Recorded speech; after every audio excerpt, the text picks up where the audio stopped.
Assalamualaikum warahmatullahi wabarakatuh. Alhamdulillah, segala puji bagi Allah yang mengizinkan kita hadir di kajian duha. Kajian duha ya judulnya. Majelis Majelis Masjid Al-Aqsa. Ini namanya majelis zikir. Namanya majelis zikir. Ada juga nyebutnya majelis taklim. Kalau di sini majelis duha. Karena dilaksanakannya di waktu duha. Tapi semuanya itu adalah zikir. Kenapa zikir? A'udzubillahi minasyaitonirrajim. Ya ayyuhalladzina amanu idza nudiya lis-salati min yaumil jumu'ati fas'au ila dzikrillahi wa dzarul bai'. Ada tuh dalam surah Al-Jumu'ah. Idza nudiya lis-salati min yaumil jumu'ah fas'au ila dzikrillah. Kalau ada panggilan untuk Jumatan di hari Jumat, maka bersegeralah untuk zikrullah, berzikir kepada Allah. Padahal isinya Jumatan apa? Ada khotib, ada yang mendengarkan, ada yang ceramah, ada yang berkhutbah, ada yang mendengarkan khutbah. Berarti kalau dengar ceramah, ada kajian, duduk mendengar kajian, namanya juga berzikir. Karena Jumatan isinya orang ceramah, yang lain mendengarkan. Nah, sedangkan Allah katakan kalau hari Jumat fas'au ila dzikrillahi wa dzarul bai', bersegeralah menuju mengingat Allah dan tinggalkanlah jual beli. Berarti Jumatan mendengar ceramah seperti sekarang kajian ini juga namanya majelis zikir. Entah yang mencatat ataupun yang nyender. Tapi kalau yang nyender bukan zikir namanya, jider. Ngaji nyender. Kalau zikir yang itu di sana. Ngaji di tempat parkir. Zikir. Zikir, kalau kita zikir pakai zal. Ya, subhanallah. Salawat serta salam kita haturkan kepada baginda Nabi Yuna Muhammadin sallallahu alaihi wasallam. Cukuplah menjadi bukti pentingnya solawat, karena tidak bakal sah solat kalau tidak ada solawatnya. Tidak sah solat kalau tidak ada solawatnya. At-tahiyyatul mubarakatus salawatut tayyibatu lillah. Assalamu alayka ayyuhan nabiyyu wa rahmatullahi wa barakatuh. Assalamu alayna wa ala ibadillahis salihin. Ashhadu an la ilaha illallah wa ashhadu anna muhammadar rasulullah. Allahumma salli ala sayyidina Muhammad. Salawatnya semua lengkap. وعلى آل سيدنا محمد كما صليت على سيدنا إبراهيم وعلى آل sampai terakhir fil alamin innaka hamidun majid. Ustaz pakai sayyidina, kalau saya pakai sayyidina. Ada yang tidak pakai sayyidina? Ada juga. Dari dulu sampai sekarang orang yang ngikut Nabi itu ada dua tipe. Ada yang sami'na wa ata'na, ada yang mendahulukan hormat dan adab. Sayyidina Abdurrahman bin Auf lagi imam salat. Ketika lagi imam, Nabi datang. Abdurrahman bin Auf mau mundur, Nabi bilang, teruskan, kau imam, saya makmum. Abdurrahman meneruskan. Namanya sami'na wa ata'na. Apa kata Nabi? Saya ikuti. Satu-satunya sahabat Nabi yang pernah mengimami Rasulullah hanya Abdurrahman bin Auf.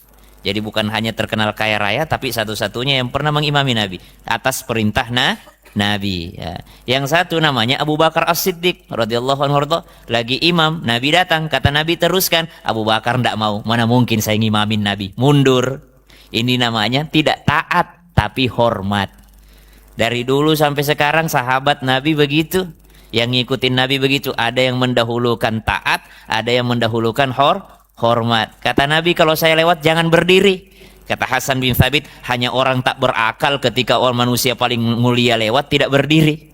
Akhirnya dia melanggar perintahnya Nabi. Nabi suruh duduk, dia tetap berdiri menyambut Nabi. Ketika lewat Nabi, kenapa kau berdiri? Hanya manusia tak berakal yang tidak berdiri melihat orang paling mulia lewat di hadapannya. Subhanallah. Dia tidak taat sama Nabi, tapi mendahulukan hormat. Sampai sekarang begitu. Kata Nabi kalau bersolawat, Allahumma salli ala Muhammad wa ala ali Muhammad. Yang sami'na wa ata'na. Pokoknya apa kata Nabi? Ada yang mendahulukan hormat. Aduh, ndak enak rasanya kalau Muhammad doang. Kayak manggil teman. Masa manggil Nabi Muhammad? Allah Muhammad. Ndak enak rasanya. Sedangkan Allah saja dalam Al-Quran ndak pernah langsung ya Muhammad. Selalu ya Rasulullah, ya ayyuhan Nabi. Kalau Nabi yang lain pakai nama, ya Musa, ya Adam, ya Isa. Tapi ketika Rasulullah tidak pernah Allah ya Muhammad. Allah saja selalu pakai panggilan penghormatan. Masa saya langsung ya Muhammad, ya Muhammad.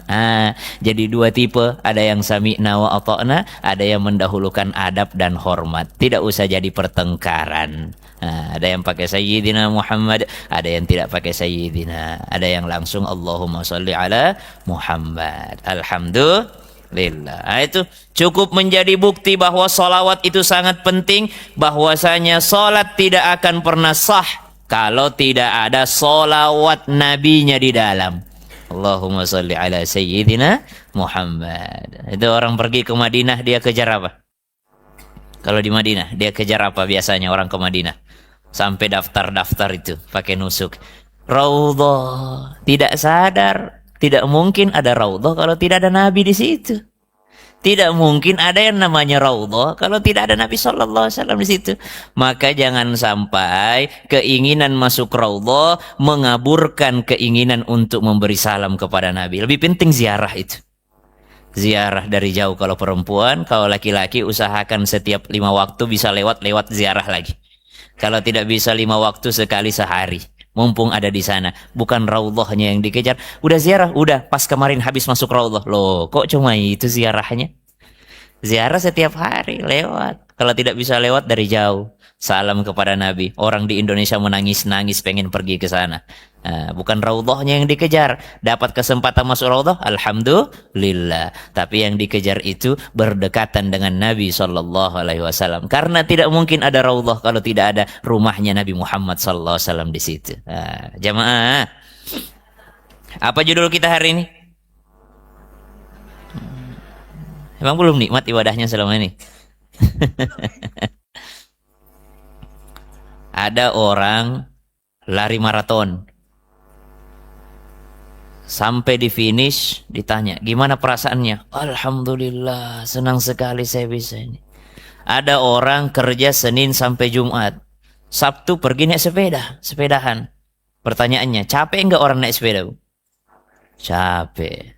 Hari Minggu pergi jalan-jalan ke puncak sama keluarganya. Macet-macetan, capek enggak? Capek. Lalu kenapa disebut istirahat? Kenapa? Ada orang capek kerja sampai jam 5 sore. Sampai rumah, dia peluk anaknya. Alhamdulillah hilang capekku setelah berjumpa dengan anak. Padahal gendong anak capek enggak? Capek. Saya syuting Senin sampai Kamis live. Habis itu taping, habis itu pengajian begini. Pulang ke rumah, harusnya istirahat saya apa Bu? Tidur. Tapi apa yang saya lakukan kalau sampai rumah?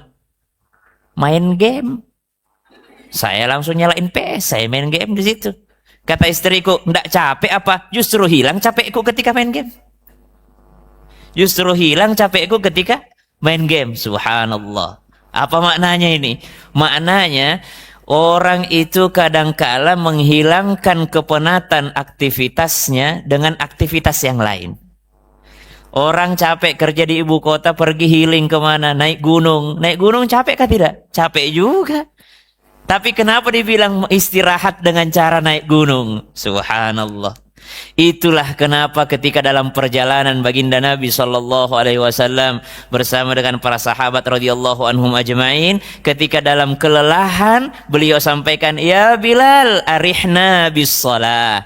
Oh Bilal, istirahatkan kita dengan sholat. Kenapa? Ketika capek, sholat. Habis sholat, nikmat. Ada orang habis sholat capek tidur. Orang capek segala kegiatan melaksanakan sholat sehingga capeknya hilang. Siapa dia? baginda Sayyidina Muhammadin sallallahu alaihi wasallam. Kenapa bisa? Karena namanya menikmati ibadah. Kenapa bisa hilang capekku ketika saya main PS, saya main FIFA, saya main game? Karena saya menikmati main game. Kenapa ada orang hilang capeknya setelah naik gunung? Padahal kalau dipikir-pikir naik gunung, lari ini segala macam, subhanallah. Kenapa bisa dia merasa refresh setelah naik gunung? Padahal capek itu naik gunung. Karena menikmati naik gunung.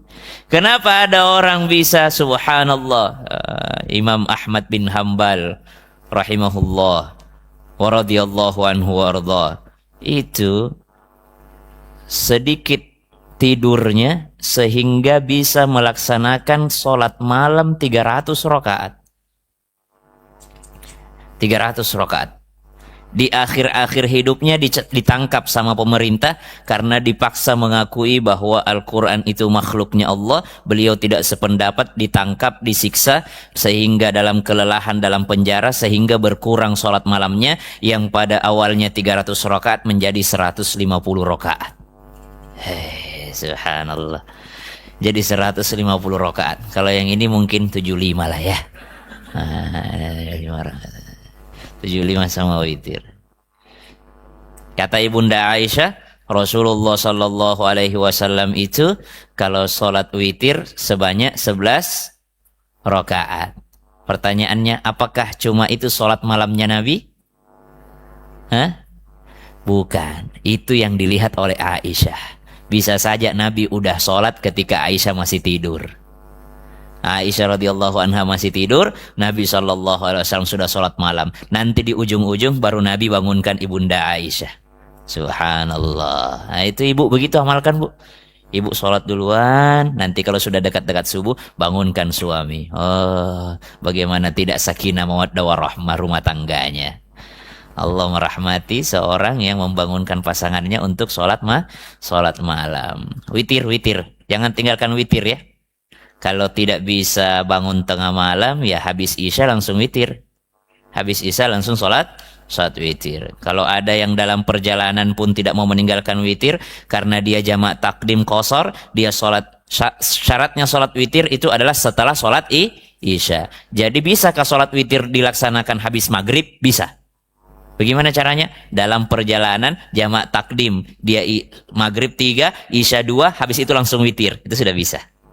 Nah, bukan tidur syaratnya. Kalau tahajud syaratnya tidur. Tapi kalau witir tidak ada syarat tidur. Madhabnya siapa? Madhabnya Abu Bakar As-Siddiq radhiyallahu anhu warda dan Sayyidina Utsman bin Affan radhiyallahu anhu warda. Ditanya, kamu witirnya seperti apa? Kata Umar, saya nanti sepertiga malam. Kata Ali, saya nanti sepertiga malam. Abdullah bin Abbas nanti sepertiga malam radhiyallahu anhu wardahum ajma'in. Tapi Abu Bakar As-Siddiq sebelum tidur, Utsman bin Affan sebelum tidur. Kenapa? Karena orang yang witir dicintai sama Allah. Saya mau tidur dalam keadaan dicintai sama Allah.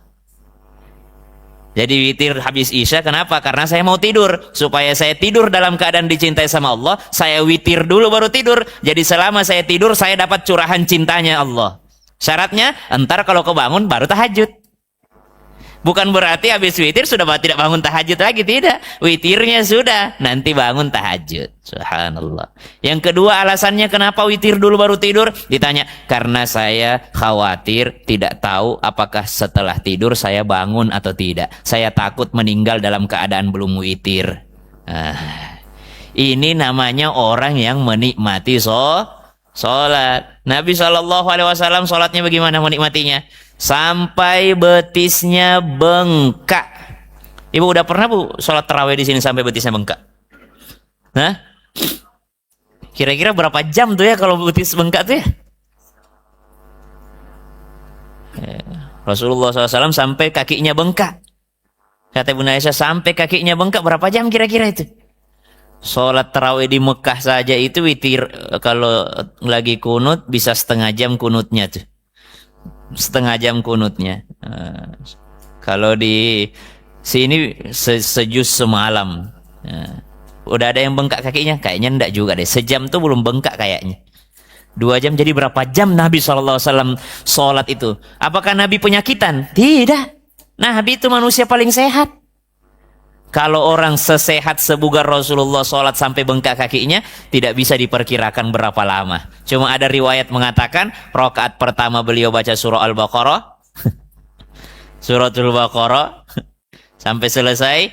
Rabbana wa la tuhammilna ma la taqata lana bih wa'fu 'anna waghfir lana warhamna anta maulana fansurna 'alal qaumil kafirin. 2 jam. Apakah Nabi ruku? Belum. Nabi lanjut. Bismillahirrahmanirrahim. Ya ayyuhan nasu attaqu rabbakumul ladzi khalaqakum min nafsin wahidah. Lanjut surah An-Nisa. Selesai An-Nisa? Ruku? Belum. Lanjut surah Ali Imran 200 ayat. Kurang lebih 6 juz. 6 juz berapa? 4 jam lah. 3 jam. Dan bacaannya Nabi pelan-pelan. Bacaannya Nabi ya selayaknya orang muni. Namanya juga istirahat dengan sholat. Apakah saya kerasa main game 2 jam 3 jam? Tidak berasa karena aku nikmati. Orang main padel sejam 2 jam 3 jam. Apakah berasa? Tidak berasa. Padahal capek. Kenapa? Menikmati. Orang pergi jalan-jalan sama keluarganya. Makanya ada guyonan itu kan. Jalan-jalan bersama dengan istri itu bukan jalan-jalan namanya, cuma memindahkan rumah saja. Orang yang sama, tempat yang berbeda. Memindahkan sama aja suasananya, subhanallah. Tapi bahagia dia. Kenapa?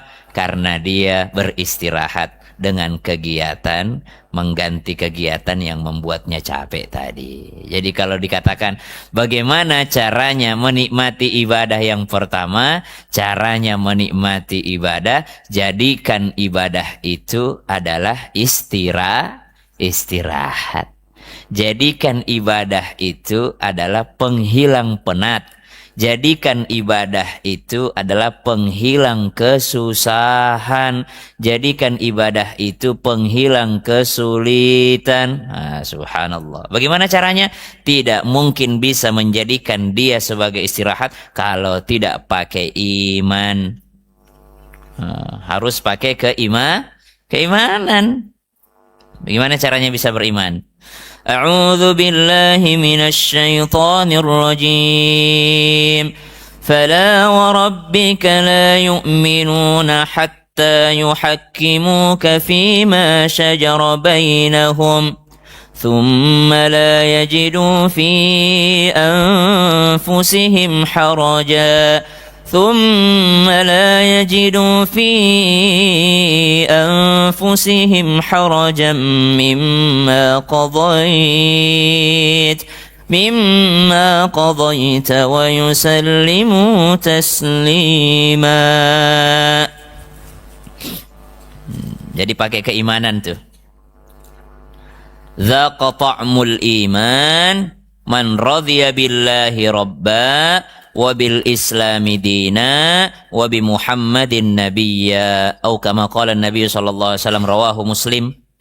Tidak merasakan nikmatnya iman itu sebelum seseorang ridho Allah yang ngurusin dia, ridho Islam sebagai agamanya, dan ridho Nabi Muhammad sebagai nabinya. Ini yang kita baca Ibu ya. Raditu billahi rabba wa bil islami dina wa bi Muhammadin sallallahu alaihi wasallam nabiyyan wa rasula.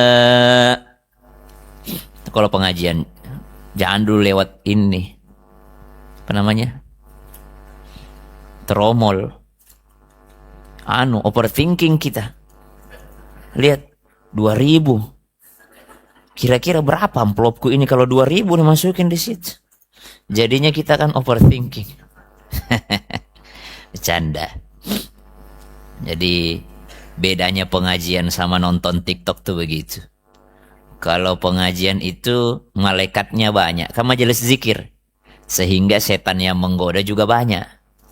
Kalau kita nonton TikTok, mau lewat itu anak, suami, ndak ada yang kita peduli.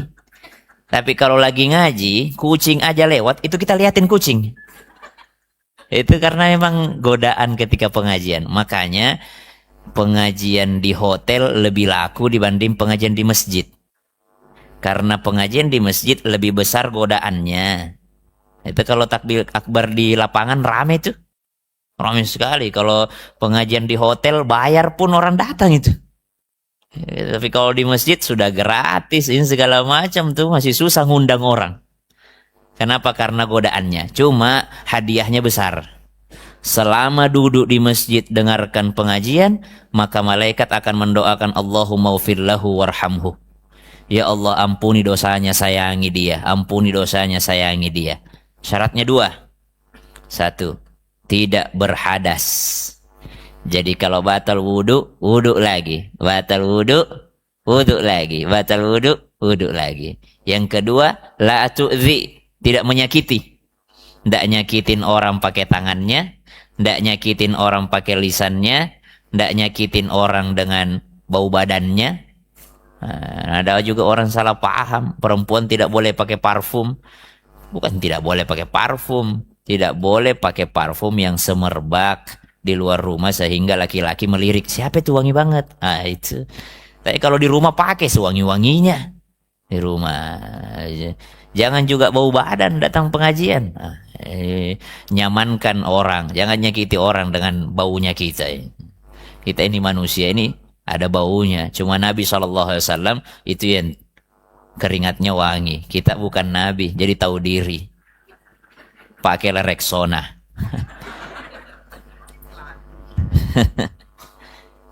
Jadi jangan nyakiti. Jangan juga nyakiti masjid. Bagaimana nyakiti masjid? Banyak orang permennya masuk mulut, bungkus permennya tinggalkan di karpet masjid. Tisunya pakai lap ingus, lap keringat, tapi ditinggalkan tisunya di masjid. Nyakitin masjid, tidak beradab kepada masjid. Selonjoran ke kiblat, tidak beradab kepada kiblat. Selonjor ke kiblat. Ada ulama seumur hidup tak pernah selonjor ke kiblat. Makanya kalau mau selonjor duduk di samping. Jadi selonjornya ke sini. Bukan haram tapi tidak beradab kepada kiblat. Nabi cinta sekali sama arah kiblat. Ya Allah, ya Makkah, inni uhibbuk, wahai Makkah, saya cinta sekali sama kamu. Seandainya bukan karena penduduknya yang mengusirku, aku tak akan pernah meninggalkanmu. Cinta mati Rasulullah sama Makkah. Sampai ketika sholat menghadap langit, lalu turun ayat qad nara taqalluba wajhika fis sama falanwalliyannaka qiblatan tardaha fawalli wajhaka syatral masjidil haram. Dulu orang salatnya menghadap Baitul Maqdis, Masjidil Aqsa. Turun ayat disuruh memalingkan wajahnya kepada Masjidil Haram karena Nabi saking cintanya kepada arah kiblat. Maka salah satu adabnya jangan selonjor ke kiblat, tapi kepalanya yang ke kiblat. Kalau tidur begini. Nah, yang kanan di bawah, mukanya ke kiblat. Gaya-gaya mayat, gaya jenazah, ya. Kalau tidur, terserah kalau udah ketiduran jadi helikopter terserah. Tapi awalannya usahakan ikut tidur ala Nabi. Kenapa tidur ala Nabi? Itulah yang memudahkan orang bangun tahajud. Itulah yang memudahkan orang mimpi indah. Itu yang memudahkan orang mimpi ketemu Nabi. Apa? Karena tidurnya ikut tidur ala Nabi. Subhanallah. Yang pertama, kalau mau bisa menjadikan itu ibadah terasa nikmat, tadi dijadikan istirahat. Bagaimana jadikan istirahat? Mesti dengan iman. Bagaimana itu iman bekerja? Iman itu tidak akan pernah bisa menjadi iman kalau tidak ada dua hal. Satu, taat perintahnya. Yang kedua, ridho akan ketetapannya. Taat perintahnya dan ridho akan ketetapannya. Ijtihaduka fima dhumina lak wa taqsiruka fima tuliba minka dalilun ala intimasil basirati minka. Engkau sungguh-sungguh mencari apa yang sudah dijamin, lalu santai-santai dengan sesuatu yang tidak dijamin. Itu bukti bahwa imannya lemah. Kau sungguh-sungguh mencari apa yang sudah dijamin. Coba lihat orang sungguh-sungguhnya kalau bikin CV untuk pekerjaan. Coba orang sungguh-sungguhnya kalau bekerja tuh. Sungguh-sungguhnya kalau giliran cari rizki. Sungguh-sungguh. Padahal rizki sudah Dijamin. Wa ma min dabbatin fil ardi illa 'ala Allahi rizquha wa ya'lamu mustaqarraha wa mustawda'aha kullun fi kitabim mubin. Sudah dijamin itu. Ada seorang khalifah diangkat, namanya Khalifah Mansur. Ketika beliau mau dilantik, oh ini hebat ini, presiden jago ini. Mau dilantik, beliau cari ulama dulu. Maka bertemulah dengan ulama sepuh namanya Muqatil. Dia nanya ini Khalifah Mansur kepada Muqatil, wahai Muqatil, besok saya akan dilantik menjadi khalifah. Berikan saya nasihat sebagaimana engkau melihat khalifah-khalifah sebelumku. Kata Muqatil, wahai Khalifah Mansur, mau nasihat yang pernah ku baca, mau nasihat yang pernah ku dengar, atau nasihat yang pernah ku lihat dengan mata kepala aku sendiri? Kata Khalifah Mansur, berikan saya nasihat bukan dari yang kau baca, dari yang kau dengar, tapi yang kejadian nyata. Kasih saya nasihat dari kejadian nyata. Apa kata Muqatil? Wahai Khalifah Mansur, demi Allah, saya menjumpai Khalifah Umar bin Abdul Aziz. Ketika dilantik, tambalan di bajunya ada banyak, ada puluhan. Ketika dilantik jadi pemimpin, tambalan bajunya banyak. Ini kaya atau miskin? Hah? Orang kalau sudah ada tambalan di bajunya miskin atau kaya? Kira-kira. Subhanallah. Jadi presiden malah miskin. Setelah jadi khalifah, beliau pun tambah miskin lagi. Subhanallah. Jadi pejabat malah tambah miskin. Ketika saya tanya beliau, engkau meninggalkan anak-anak berapa orang? Kata beliau, anak saya 11 orang. Lalu apa yang kau wariskan kepada mereka? Saya wariskan kepada mereka ketakwaan. Kenapa tidak kau wariskan harta kepada mereka? Tidak ada harta yang lebih berharga dibanding ketakwaan. Kenapa? Wa may yattaqillaha yaj'al lahu makhraja wa yarzuqhu min haitsu la yahtasib wa man yatawakkal 'ala Allahi fa huwa hasbuh. Siapa yang bertakwa kepada Allah, Allah kasih solusi dari setiap masalahnya. Dan Allah kasih rezeki dari jalan yang tidak disangka-sangka. Sudah cukup warisanku, warisan ketakwaan untuk anak-anakku. Kalau dia kaya raya, dipakai hartanya untuk ketakwaan. Kalaupun dia miskin, saya tidak wariskan harta. Kenapa? Saya khawatir hartaku dipakai bermaksiat. Betapa tersiksanya aku di alam barzakh kalau saya wariskan harta anakku, ternyata harta yang kuwariskan dipakai judi online. Ternyata harta yang kuwariskan justru bertengkar antara kakak dan adik. Kakak dan adik, alhamdulillah berdamai. Ipar tu ipar. Itu sebenarnya kamu punya warisan di situ. Kakakmu ambil semua itu. Itu rumah yang ada di Delatinos itu. Itu rumah yang ada di Ane itu. Itu tanah yang ada di Ane itu. Ada setan berwujud istri. Setan berwujud anak, setan berwujud suami di telinganya itu. Kamu kok enggak dapat kayak kakakmu itu kamu? Subhanallah. Akhirnya menjadi pemutus silaturrahim. Kata Khalifah Umar bin Abdul Aziz, saya tidak meninggalkan harta karena kalau dia kaya itu insya Allah bermanfaat kalau ada takwanya. Tapi kalau dia kuwariskan harta, saya khawatir hartaku dipakai bermaksiat sehingga aku tersiksa di alam barzakh. Subhanallah. Lalu apa kata Muqatil? Tapi demi Allah wahai Khalifah Mansur, ketika Umar bin Abdul Aziz wafat, dia meninggalkan 18 dirham untuk 11 orang anaknya. 9 dirhamnya dipakai ngurusin jenazahnya, dan 9 dirham itulah yang dibagi 11 orang anak. Tapi demi Allah, ketika Idul Kurban tiba, setiap anaknya mengorbankan 100 ekor onta. Ketika ada peperangan, anaknya menyumbang 100 ekor kuda. Kenapa itu? Berarti anaknya kaya raya semuanya. Warisannya warisan ketakwaan. Di sisi yang lain, saya melihat seorang khalifah yang ketika wafat meninggalkan 11 orang anak. Masing-masing anaknya dapat warisan 1 juta dirham. Tapi demi Allah, ketika anaknya Umar bin Abdul Aziz sedekah 100 ekor onta, anaknya khalifah yang satu sedang minta-minta di pasar. Padahal warisannya banyak. Taurithul taurithul adab khairum min taurithil mal. Mewariskan akhlak, adab, ketakwaan itu jauh lebih baik dibandingkan mewariskan harta saja. Tapi kita insya Allah mudah-mudahan mewariskan harta dan takwa. Ya Bu ya. Karena muncul di TikTok konten 50% masalah terselesaikan kalau orang tua sudah kasih kita rumah dan mobil. Jadi 50% masalah rumah tangga terselesaikan bagi anak-anak katanya. Sekarang anak-anak Gen Z bilang kalau orang tuanya menyediakan rumah dan mobil. Apa sih orang sekarang kejar tuh? Yang susah sekarang apa? Nyicil pengen punya mobil, nyicil pengen punya rumah. Jadi kalau sudah ada dari orang tua rumah dan mobil, tinggal mikirin makanan sehari-hari sudah cukup, sudah UMR. Tidak usah nyari-nyari yang muluk-muluk lagi. Cuma subhanallah, kata Imam Ibn Athaillah, ada orang bersungguh-sungguh dengan yang sudah dijamin, rizki sudah dijamin. Rizki sudah dijamin. Tapi bersantai-santai dengan yang tidak dijamin. Apa yang belum dijamin? Belum dijamin sholat kita ini diterima. Jangankan diterima, benar tidaknya pun belum pasti. Sehingga carilah 3 ilmu. Ilmu yang pertama, carilah ilmu yang yusahhihu ta'ah, yang membenarkan ketaatanmu kepada Allah.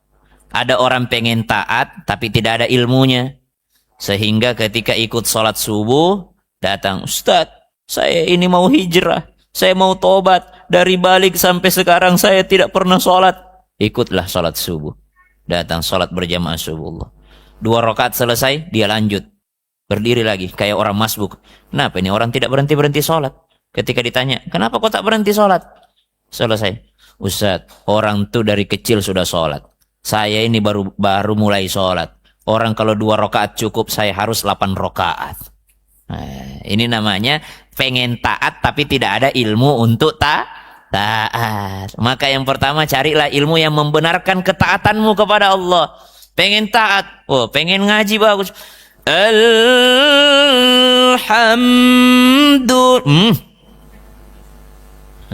Pengen baca Quran bagus-bagus tapi tidak ada ilmu.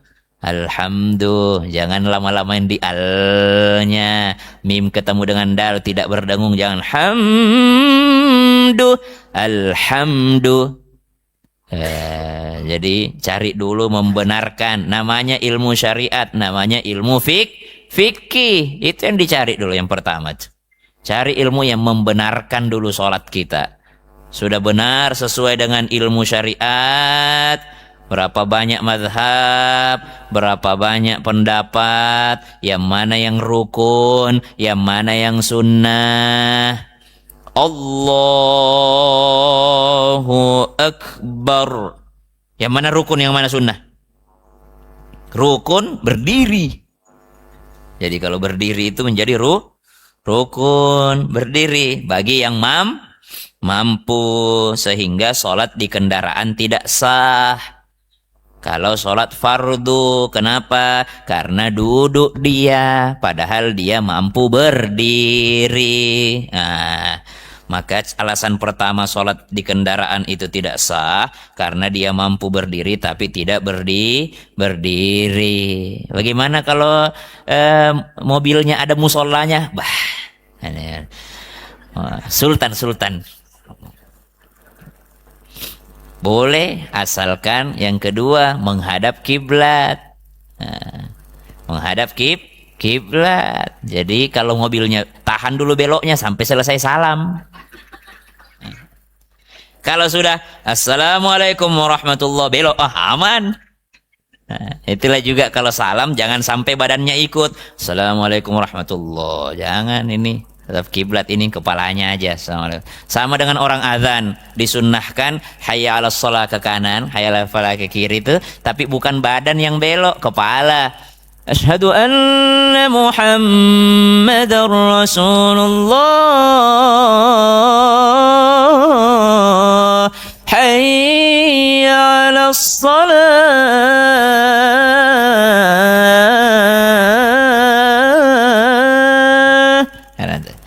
حي على الفلاح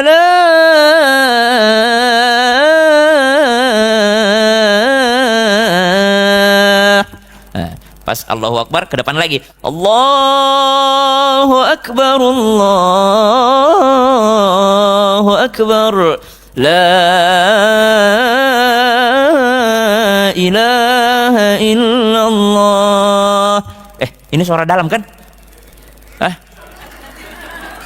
Wah, suara luar ini kan? Suara dalam kan? Soalnya ada cerita warkop itu, cerita warung kopi. Ada orang azan jam segini, jam 10 pagi. Allahu Akbar, Allahu Akbar. Diserbu sama masyarakat. Kamu sudah gila ya? Azan jam segini. Waktu sholat apa ini? Kata ini yang tukang azan, tunggu dulu, selesaikan dulu azanku. La ilaha illallah. Selesai azan, dia tanya, kamu bilang apa tadi? Kamu sudah gila, jam segini azan. Kata dia, saya ini bukan orang gila, saya orang waras, saya lagi cek sound. Pertanyaannya, saya yang gila atau kau yang gila? Kenapa? Tadi subuh saya azan di waktu sholat, kau tidak datang. Jam 10 pagi saya cek sound, kau datang. Giliran bukan waktu sholat, kau datang. Waktu sholat, kau tak datang. Yang gila siapa? Saya atau kau? Tapi ini riwayatnya maudu. Bukan cerita sahih, cerita warung kopi. Tapi bagus diambil hikmahnya. Subhanallah. Jadi cari ilmu yang membenarkan ketaatanmu. Karena selain keimanan kepada Allah Subhanahu wa ta'ala yang bisa membuat kita menikmati ibadah, yang kedua adalah ilmu. Kalau mau menikmati ibadah mesti tambah ilmunya. Ada kaidah mengatakan rutinitas menghilangkan sensitivitas. Rutinitas menghilangkan sensitivitas. Ada yang berulang-ulang berangkat umroh. Pertama kali berangkat umroh, bagaimana itu sensitifnya ketika melihat Ka'bah, mengalir air matanya. Subhanallah, pengen nempel-nempel Ka'bah segala macamnya. Subhanallah. Tapi kalau sudah 10 kali berangkat, sudah 15 kali berangkat, udahlah, berangkat aja lah. Saya di hotel aja, sama aja katanya pahalanya. Tanah haram juga. Saya sholat di hotel saja. Katanya yang penting dalam tanah haram sama 100.000 kali lipat. Subhanallah. Kenapa? Karena sudah terlalu sering. Ibu sering sholat.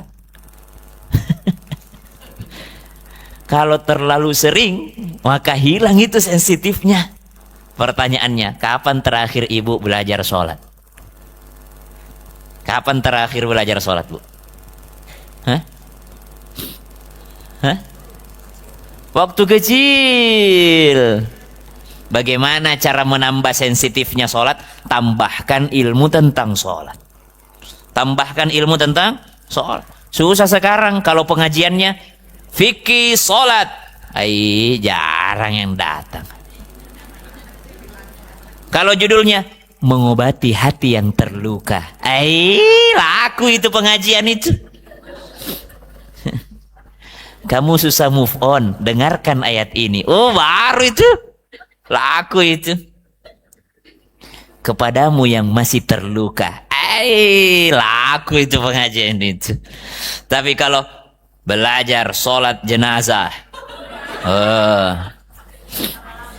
fikih sholat, sholat rawatib, sholat mutlak, sholat sunnah yang tidak pernah ditinggalkan Nabi, tata cara sholat Nabi, susah hadir.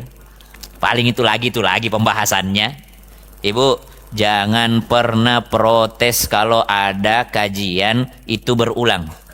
Kenapa? Kata sahabat Nabi, sahabiyah, kami menghafal surah Qaf, tidaklah kami menghafalkan surah Qaf kecuali karena kami sering sekali mendengarkan Nabi membahas tentang surah Qaf. Berarti Nabi itu selalu ngulang-ngulang materinya. Qaf wal Qur'anil Majid. Coba lihat Riyadhus Shalihin itu. Kitab Riyadhus Shalihin, kitab hadis Imam Nawawi. Itu dalam satu bab itu banyak perkataannya Nabi berulang-ulang oleh sahabat yang lain. Wa an Utsman bin Affan, dari Umar bilang Nabi bilang begini, Utsman bilang Nabi bilang begini, Abdullah bin Abbas bilang Nabi bilang begini, Abdullah bin Mas'ud bilang Nabi bilang begini, Umar bin Khattab bilang Nabi bilang begini, padahal isinya sama. Ini maknanya Nabi berulang-ulang. Jadi jangan pernah mengatakan apa pengajian hari ini? Salat. Udah pernah dibahas ini.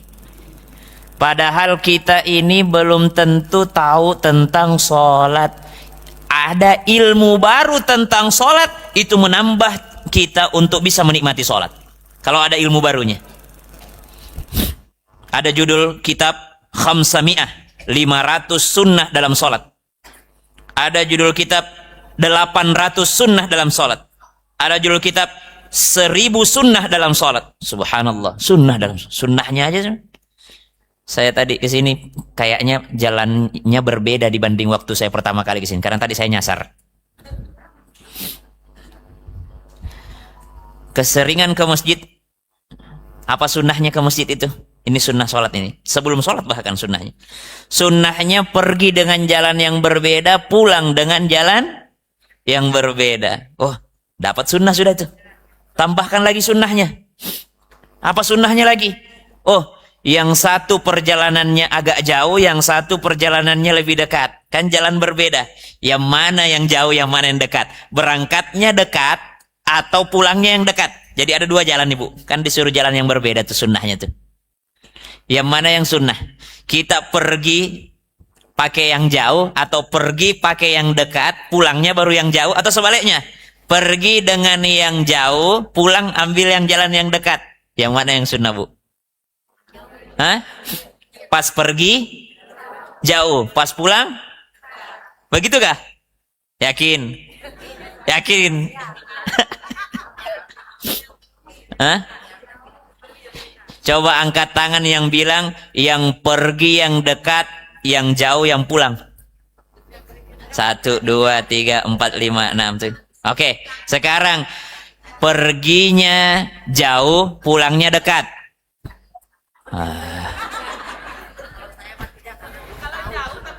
Kalau saya tidak menjawab karena belum tahu pasti. Karena kalau saya tidak menjawab karena belum tahu pasti. Menjawab dengan saya tidak tahu merupakan jawaban. Tapi ini berlaku bagi ustadznya, bukan jamaahnya. Ustadz yang harus seperti itu. Kadang kan kita ini penceramah gengsi kalau bilang tidak tahu. Apalagi di TV. Saya kan di TV tiap hari. Itu curhat itu tidak disetting. Ada pertanyaan, kalau pertanyaan disetting. Kenapa disetting? Untuk mengarahkan tema. Tapi ada yang curhat. Ibu, bayangin yang curhat itu kalau lagi live. Subhanallah. Ketika di briefing, ibu mau curhat apa? Ini Ustaz, ada tetangga saya susah bayar hutang. Gimana doanya? Oh ya, udah. Briefingnya begitu. Pas tayang, curhat dong. Oh, curhat. Bayar hutangmu. Live di TV siaran langsung sebut nama lagi. Subhanallah. Jadi, menjawab tidak tahu, penceramah yang bilang tidak tahu, saya tidak tahu, itu merupakan sebuah jawaban daripada menjawab tapi menyesatkan umat. Itu lebih berbahaya lagi itu. Subhanallah. Tapi kalau jamaahnya ditanya, jawab aja, nanti diluruskan. Karena jawaban ibu tidak jadi fatwa. Yang mana? Ternyata sunnahnya ketika berangkat pilih yang jauh, pulang pilih yang dekat. Supaya apa? Supaya banyak pahalanya. Supaya banyak pahalanya. Berangkat ke majelis ilmu, berangkat ke masjid, biar banyak pahalanya, pilih jalan yang jauh. Langkah kakinya lebih banyak lagi. Pulangnya pilih yang dekat, karena kadangkala kalau pulang sudah banyak pikiran. Kalau pilih yang jauh, nanti banyak mampirnya. Jadi pulangnya pilih. Kadang kan kita kebalik ibu-ibu majelis taklim. Berangkatnya cari yang dekat supaya cepat sampainya. Takutnya telat. Pulangnya mampirnya, nauzubillah. Kan bakso dulu kan. Mumpung sekali izinnya pengajian. Ternyata pengajian sejam, jajannya 2 jam. Nah, tapi itu ibu-ibu di Konoha itu. Oh, di sini mah insya Allah tidak jauh beda. Jamaah, kenapa sunnah ketika ke masjid memilih jalan yang berbeda? Kenapa? Kata ulama, di balik hikmah sunnahnya memilih jalan yang berbeda, supaya kau lihat tetanggamu. Jangan sampai kalau itu terus jalanannya, kau tidak tahu ternyata di jalan yang satunya ada tetanggamu yang sedang sakit. Ada tetanggamu yang sedang kesulitan. Ada tetanggamu yang sedang kesusahan. Lalu kau tak pernah lihat, engkau akan bertanggung jawab akan tetangga tersebut. Subhanallah. Kenapa tidak tahu? Tidak tahu kan di belakang rumahnya. Kenapa tidak pernah lewat situ? Nah, padahal sunnahnya memilih jalan yang berbeda. Ini makna bahwasanya Islam mengajarkan sekali tentang lingkungan. Sekarang banjir bandang tuh, subhanallah, cukuplah sebagai bukti bahwa Islam itu menjaga pohon, menjaga. Kata Nabi, seandainya besok kiamat, lalu ada benih di tanganmu, maka tanamlah. Padahal kiamat besok, belum tumbuh besok itu. Tapi saking diperhatikannya tentang lingkungan, tentang pohon, Nabi bilang, seandainya besok sudah kiamat, lalu ada benih di tanganmu, maka tanamlah benih tersebut. Supaya apa? Supaya menunjukkan bahwa kita ini seorang muslim mesti peduli sama lingkungan. Ibu, jangan buang sampah sembarangan ya, Bu. Bu. Nah, baju-bajunya tidak usah numpuk di lemari. Sumbangkan. Tapi saya tidak pernah ragu kalau ibu-ibu. Ibu-ibu penyumbang baju paling banyak ke Sumatera itu. Sampai yang berjenggot pun berdaster.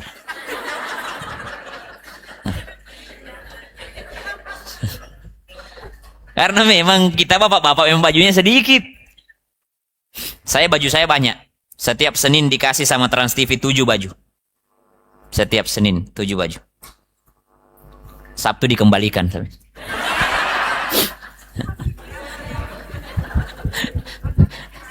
Kagak, Bu, seandainya dikasih, udah buka butik aku. Gak ada yang dikasih, dipinjemin. Makanya minggu ini saya yang pakai, minggu depan Ustadz Maulana yang pakai. Minggu depannya saya lagi pakai. Coba Ibu perhatiin deh. Itu aja tuker-tukeran kita.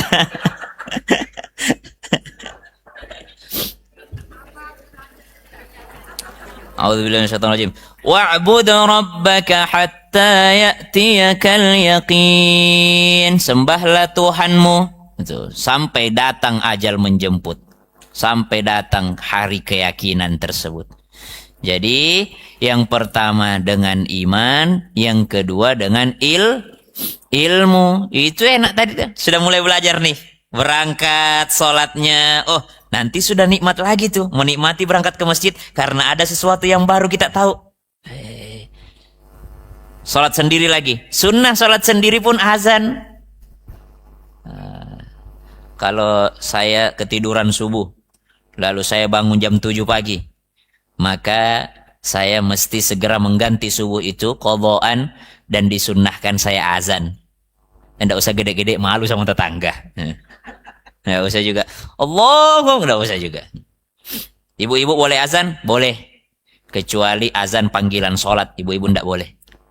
Tapi kalau azan yang lain, ibu-ibu boleh. Termasuk melahirkan anak. Kalau lahir anaknya, suami di perantauan, mertua laki-laki juga tidak ada, nggak usah suruh dokter.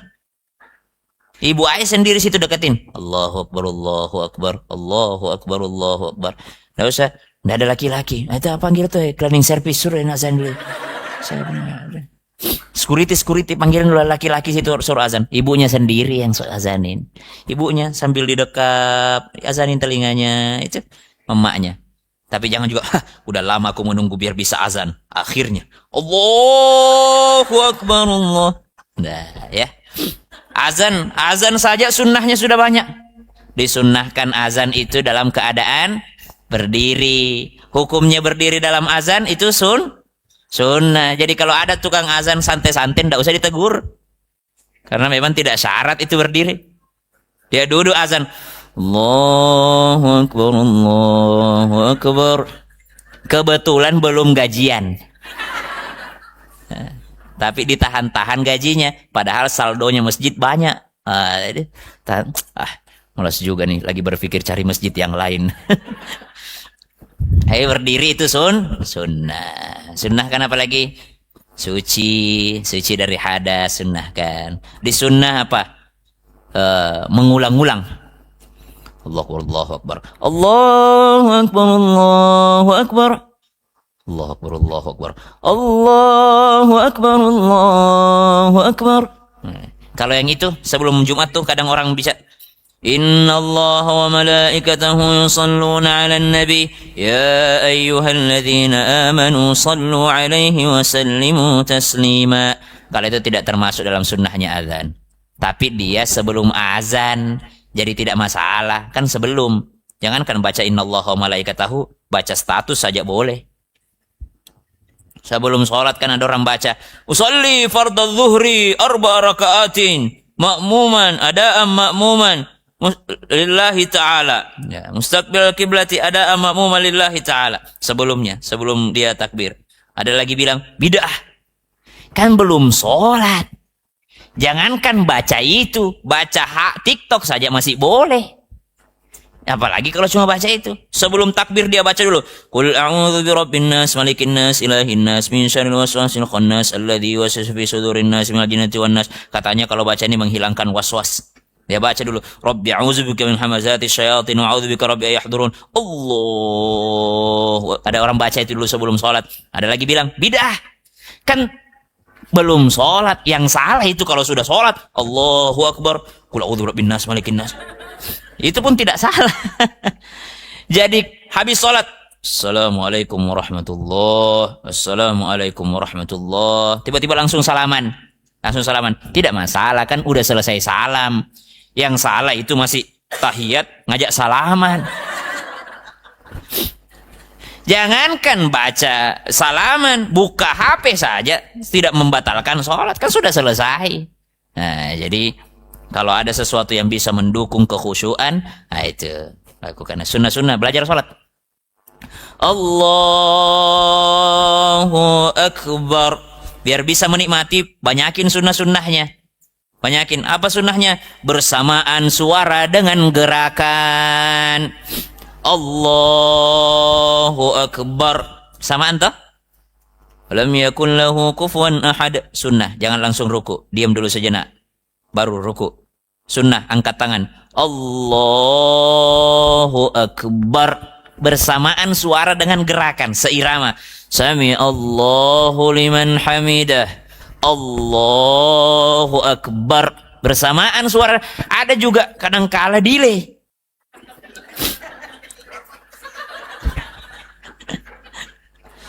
Alam yakul lahu kufuwan ahad. Allah Akbar. Sami Allahu liman hamidah. Allah.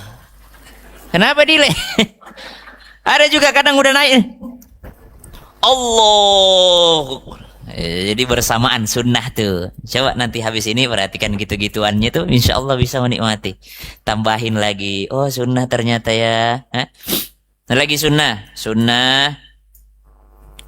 Ini hukumnya apa, Bu? Kalau yang lisan ini Allahu Akbar, ngucap Allahu Akbar, rukun atau sunnah? Rukun. Jadi tidak ada sholat mode silent. Ada orang karena terlalu khusyuk juga silent.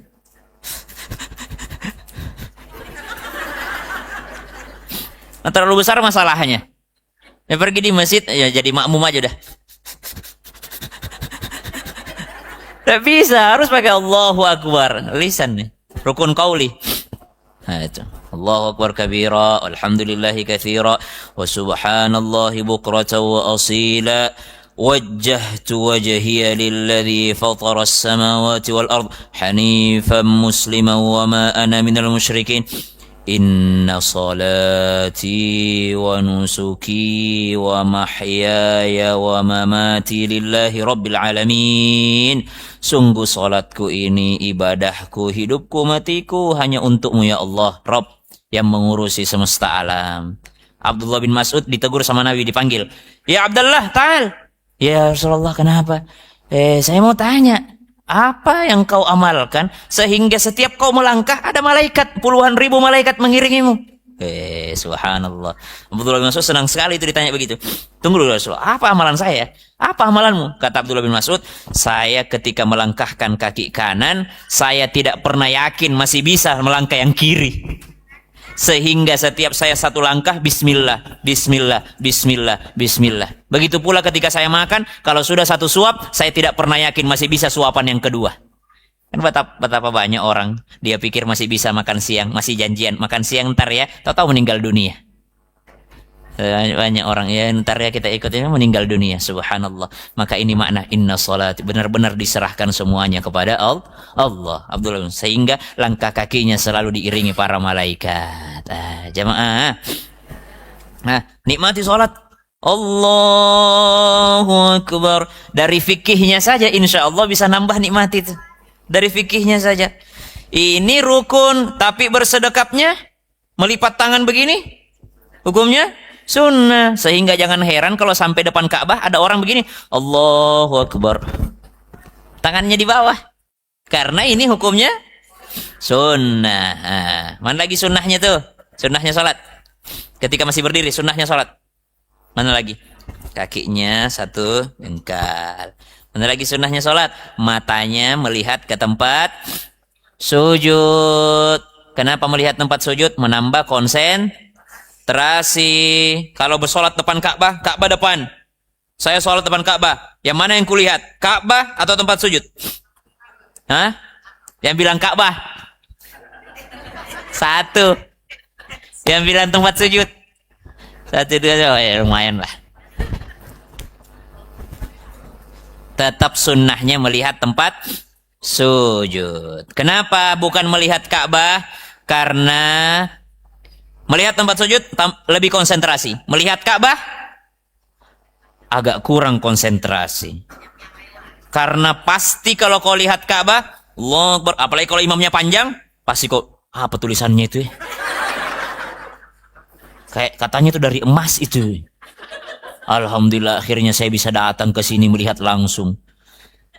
Pasti banyak nih. Pikirkan itu. Sehingga kata Abu Hurairah radhiyallahu an, dahulu kami sholat itu matanya kemana-mana, bahkan sering kali memandang langit, sehingga turun ayat, alladzina hum fi salatihim khashi'un walladzina hum 'anil lagwi mu'ridun.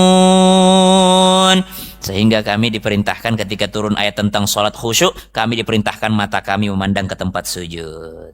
Karena kalau tidak ke tempat sujud, mata kemana-mana, mengurangi konsentrasi. Apalagi kalau bapak-bapak ya. Allahu Akbar, imamnya panjang.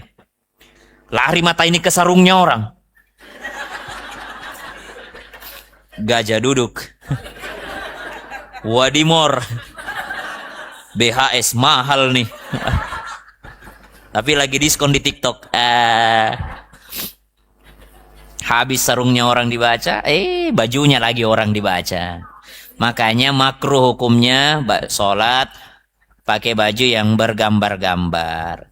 Tidak jelas saja gambarnya, kita membayangkan gambar, apalagi jelas gambarnya dan tulisannya. Kita soal sejadah nih, muncul ada gambar situ. Kenapa kayak kepala babi nih? Kayak tanduk setan ini bentuknya ini. Pasti kebayang-bayang itu kalau. Nah, kalau sudah seperti itu, justru sunnah menutup mata.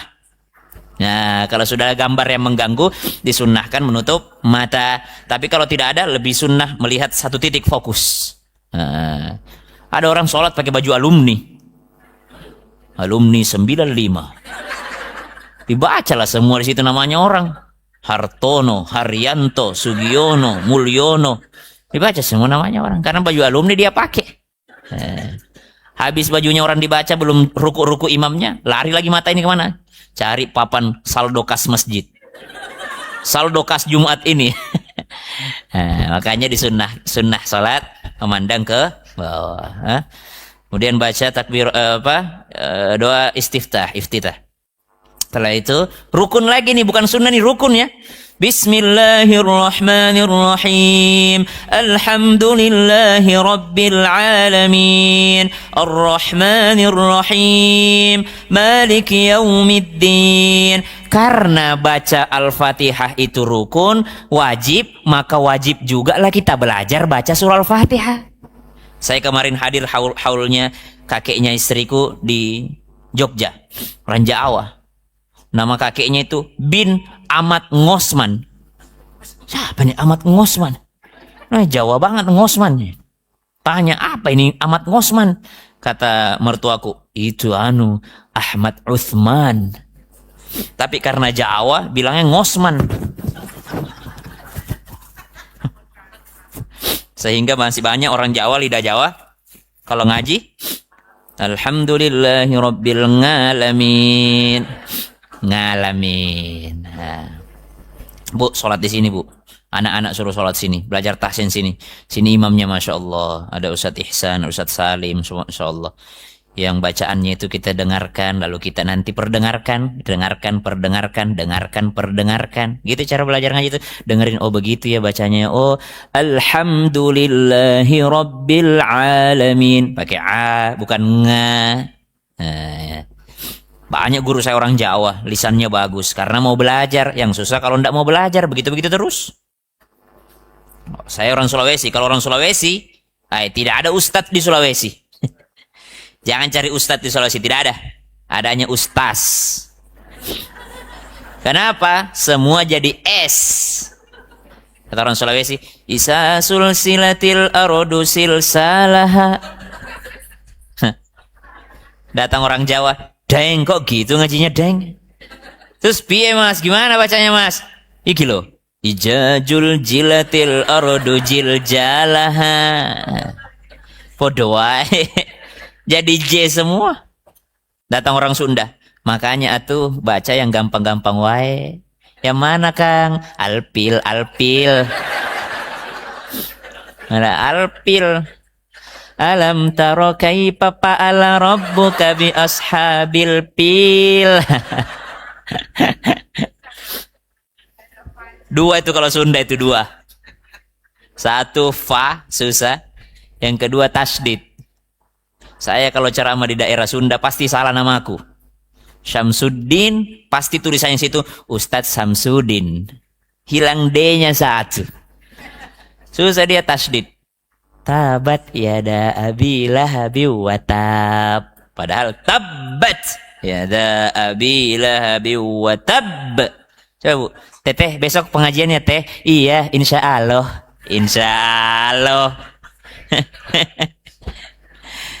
Kembalilah kita kepada Allah, kepada Allah, double L, tasdid.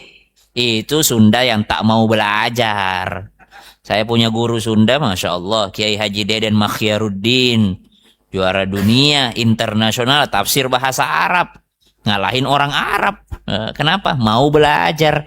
Makanya Bu, karena wajib dalam sholat Al-Fatihah, maka wajib juga belajar dengan benar bacaan surah Al-Fatihah. Ada tahsin yang wajib, ada tahsin yang sunnah. Tahsin yang wajib itu yang mana? Yang mana kalau kau salah baca berubah artinya. Wajib berarti perbaiki bacaannya.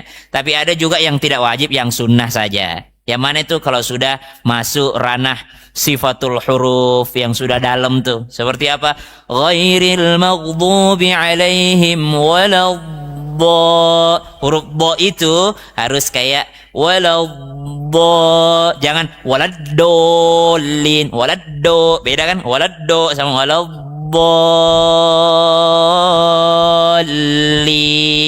Itu sudah sunnah sudah.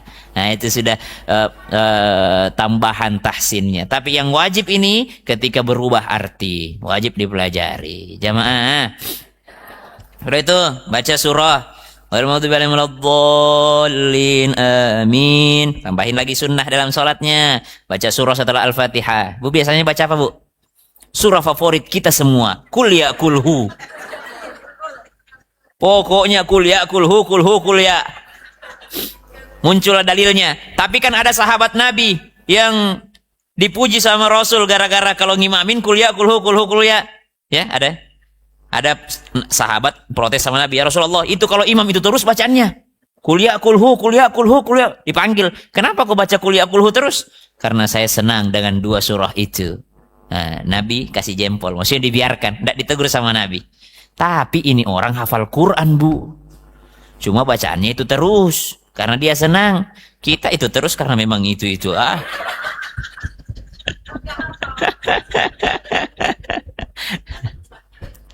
Coba sekali-sekali lah. Ganti-ganti. Ya.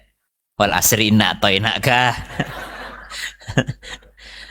Minimal kalau sholat duha wasyamsi wa duhaha, yang kedua wadduha, yang ketiga walaili alam nashrah, siapa lagi wattini, alam nashrah alam tara, wattini wa zaitun inna anzalnahu, yang ke rakaat 7 ke 8 qul ya kulhu. Ya eksis juga nih Bu ini pakai tongsis. Dia upload di mana Bu? Live ya? Rekam doang video. Wih, dari tadi loh. Nggak habis memorinya. Kan banyak ibu-ibu begitu. Dia rekam ceramah kita, selesai ceramah dia minta foto, penuh memorinya. Ustadz, penuh memoriku, tunggu hapus dulu sebagian. Yang dihapus ceramah yang tadi.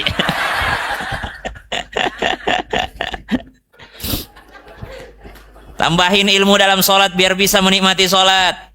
Qul huwallahu ahad, Allahus samad, lam yalid wa lam yulad wa lam yakul lahu kufuwan ahad.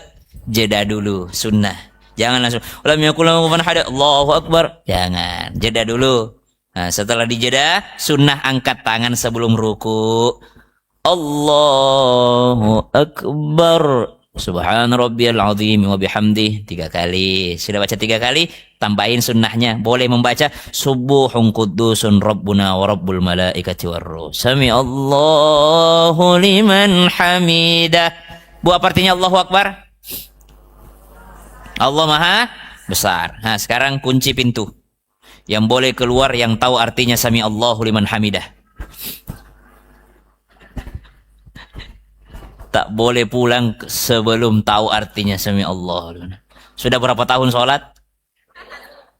Kapan terakhir belajar sholat? Itu maksud saya. Enak tambah bisa menikmati sholat itu kalau kita nambahin ilmunya. Bisa menikmati ibadah itu dengan ilmu.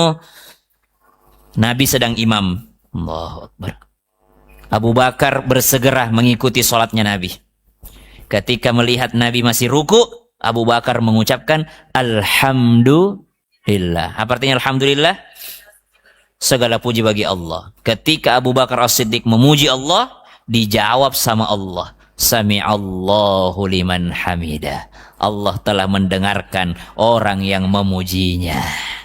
Kenapa? Alhamdulillah, tidak ketinggalan sholatnya Nabi. Langsung dijawab sama Allah. Alhamdulillah. Jawablah sama Nabi. Sampai sekarang jawaban itu ada. Sami'allahu liman hamidah. Nah, kita sambut lagi di belakang. Rabbana lakal hamd. Ada banyak versi. Ada Rabbana walakal hamd. Ada Rabbana lakal hamd. Mil'as samawati wa mil'al ardi wa mil'a ma syi'ta min syai'in ba'd. Nah, tambahin lagi. Sudah, angkat tangan sunnah juga angkat tangan. Baru sujud. Dalam sujud banyak berdoa. Kalau doanya bahasa Indonesia jangan diucapkan. Tapi kalau doa yang dicontohkan Nabi boleh diucapkan dalam sholat. Tapi kalau bahasa Indonesia dalam hati saja. Makanya banyak orang habis salam baru banyak berdoa. Kenapa? Takut kalau di dalam sujudnya dia berdoa, takutnya mengganggu daripada rukun-rukun sholatnya atau mengurangi pahala dalam sholatnya. Tahiyatul mubarakat. Tahiyat pertama.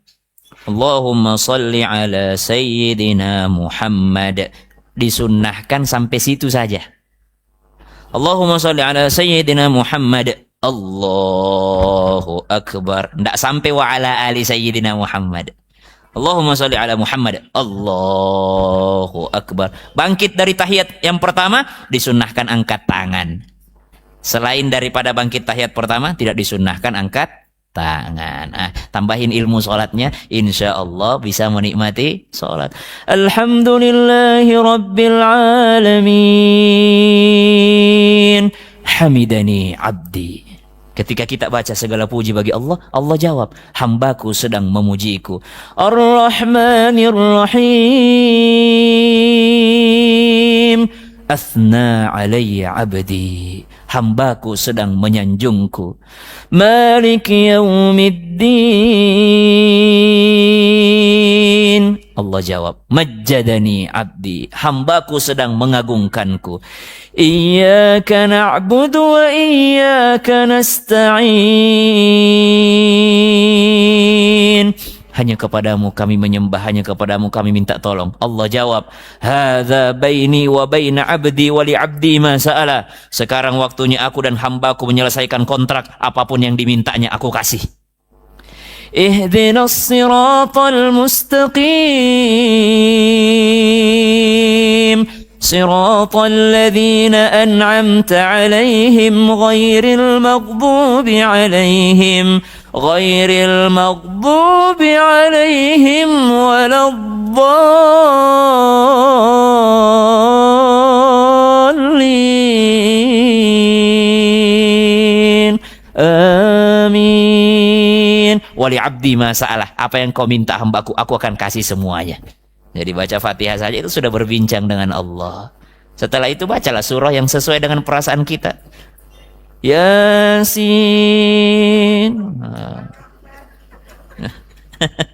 Wal Qur'anil Hakim.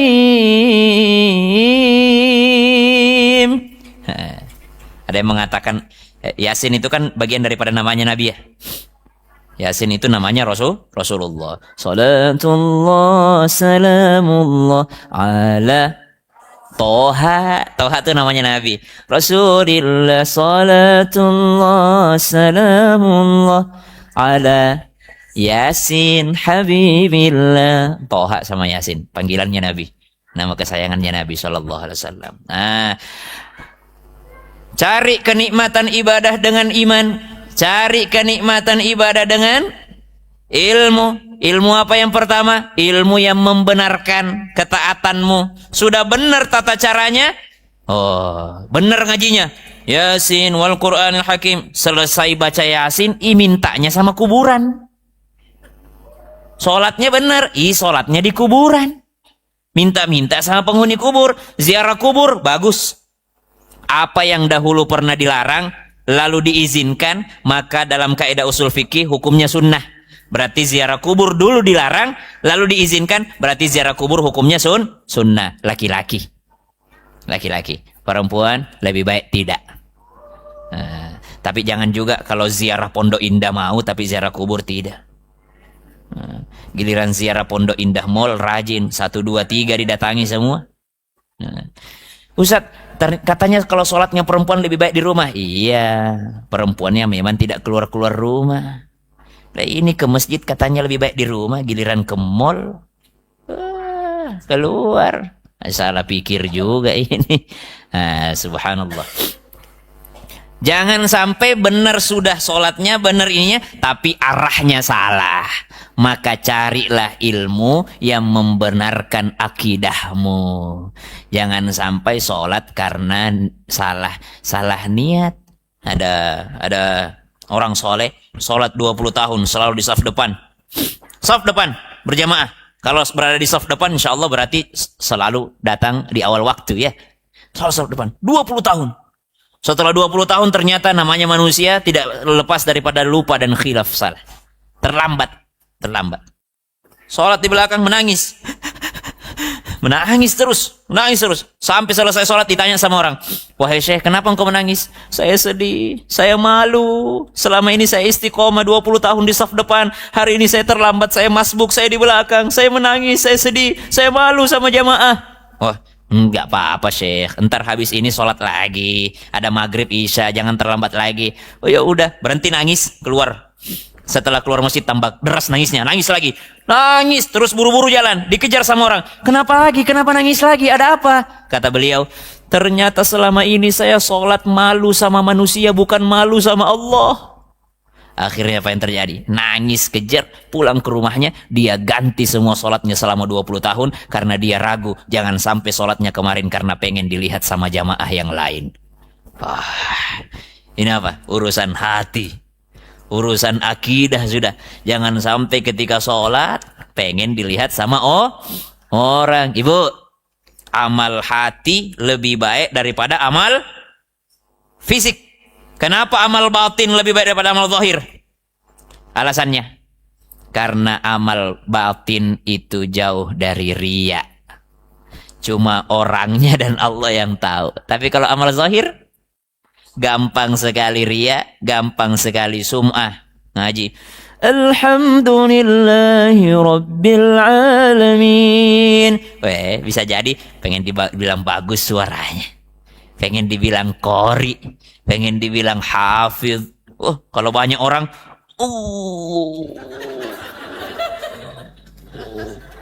akbar. Nah, banyak orang ketika sendiri. Makanya ada doanya itu kan, Allahumma ja'al, sama-sama, Allahumma ja'al sarirati. Beneran ini. Dia kata sir itu kan tersembunyi rahasia. Allahumma ja'al sarirati khairan min alaniyati. Ya Allah, jadikanlah amal tersembunyiku lebih baik daripada amalku yang kelihatan. Yang tersembunyi ini yang kita minta jauh lebih baik daripada yang kelihatan. Karena kalau yang kelihatan sudah pasti baik. Kalau menyumbang ada yang videokan, 100.000. Tapi kalau tidak ada orang, baju-baju bekas yang udah bolong-bolong aja kirim ke Aceh. Yang udah jelek-jelek nggak kelihatan, ini kan dipaketin, nggak kelihatan. Subhanallah. Kalau nggak ada orang, kalau kepada orang lain masya Allah sopannya, tapi kepada istrinya sendiri kasar, kepada mbaknya di rumah kasar. Kalau ketemu ibu-ibu di majelis salim, masya Allah, ibu apa kabar ini? Orang yang setiap hari membersihkan rumahnya, membersihkan WC-nya, membersihkan kamarnya, dia kasar kepadanya mbaknya di rumah.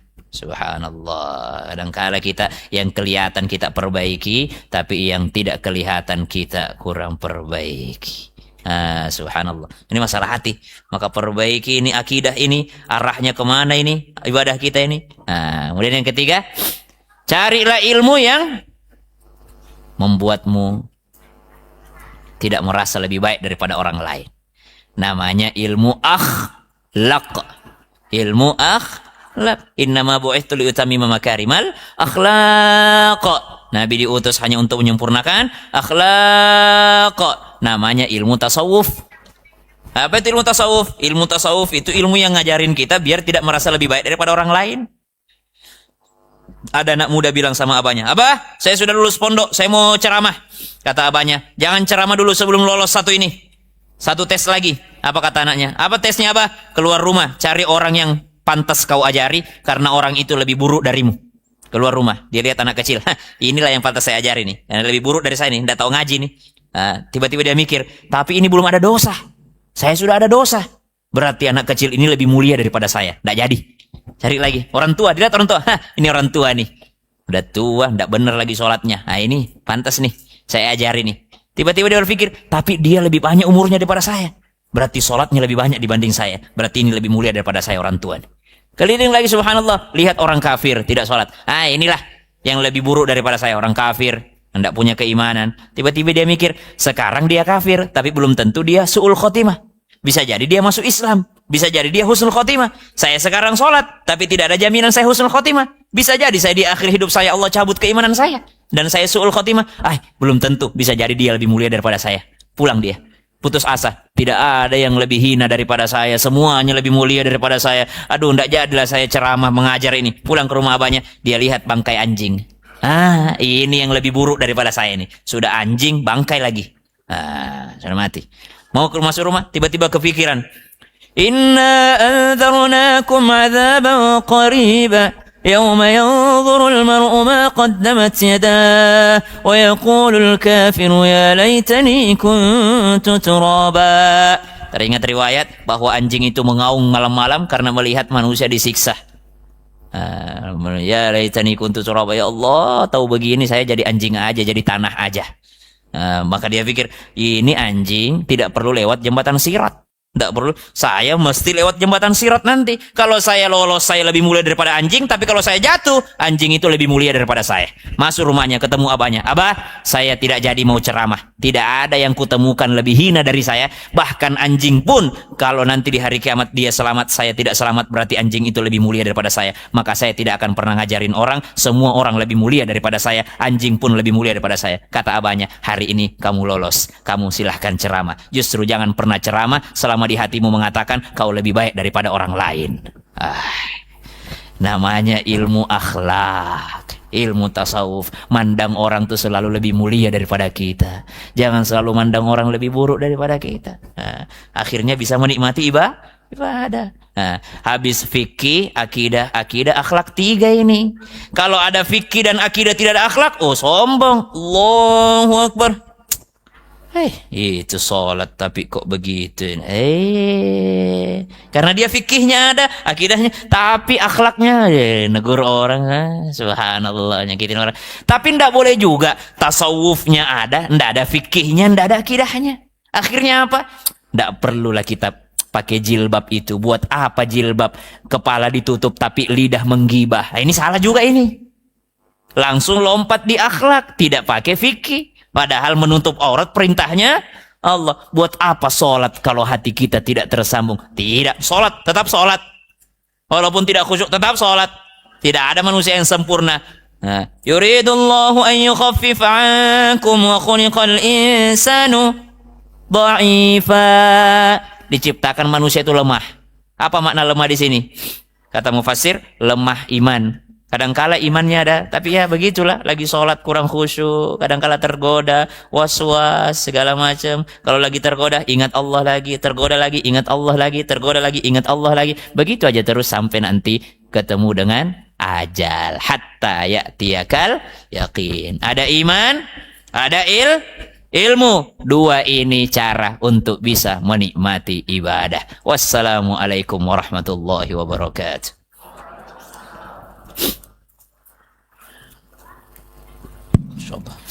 Izin Ustaz, ini bisa tanya jawab sebentar? Saya minta maaf ya. Okay. Saya ditunggu di SMA. Jadi Trans TV ngambil acara, ada SMA di sini di antar bangsa. Saya minta maaf sekali nih. Baik, tidak apa-apa Ustaz. Masya Allah, syukran kasiran kepada guru kita Ustaz Syamil Marusi yang sudah memberikan banyak sekali pelajaran buat kita. Ceramahnya pagi